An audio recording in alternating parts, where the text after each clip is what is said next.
Nicolas Dose, le chômage est au plus bas depuis 10 ans. L'INSEE anticipe plus de 260 000 créations d'emplois cette année. Le chômage recule, c'est un fait. Nicolas, merci qui? Il y a plein de raisons. La principale, c'est la croissance. Il n'y a pas de problème, 1,3% de croissance, ça permet de créer des emplois aujourd'hui. Ce n'était pas le cas d'ailleurs avant, mais je vais y revenir. Après, vous avez la transformation de ce qu'on appelle le crédit d'impôt compétitivité emploi en baisse de cotisation. Le crédit impôt compétitivité emploi, c'était une baisse d'impôt.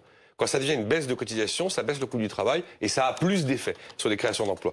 Il y a aussi, troisième raison, toutes les réformes du marché du travail. La loi El Khomri 2016, qui a en fait été transformée par les ordonnances Pénicaud, c'était la fin de l'histoire en septembre 2017.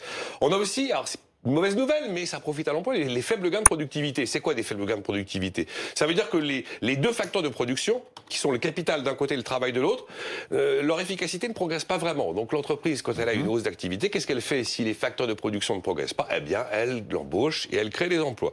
Il y a la réforme de l'apprentissage qui est un vrai succès. C'est tous ces gens qui ne sont pas en train de rechercher un emploi, et ils étaient quand même 460 000 à fin juin, on verra les compteurs de fin 2019. Et puis tous les grands projets, c'est pas anecdotique du tout, notamment pour la construction, le Grand Paris d'un côté, ou les Jeux Olympiques 2024, ce qui veut dire qu'on a le taux de chômage le plus bas depuis 10 ans, et qu'entre fin 2014 et fin 2019, eh bien, la France aura créé plus d'1 million d'emplois. J'ai envie de dire un peu ironiquement, François Hollande, il avait son inversion de courbe. Alors, elle était modeste, c'est vrai, elle n'a pas imprimé l'opinion, mais elle était bien là. Et Pierre Gattaz, il avait son pins avec 1 million d'emplois. Pierre Gattaz avait son pins avec son million d'emplois. En 5 ans, ils sont bien là aussi. Cette amélioration de l'emploi, elle est incontestable. Est-ce qu'elle est durable? Alors, il y a des éléments qui plaident pour le oui, parce qu'effectivement, la croissance française est plus riche en emplois. Ça veut dire quoi, plus riche en emplois? Avant, il fallait 1,5 de croissance pour créer des emplois. Maintenant, à 1,2, 1,3, on y arrive, notamment avec les réformes du marché du travail. L'investissement des entreprises se porte bien, c'est un point positif, et les intentions d'embauche sont dans le vert.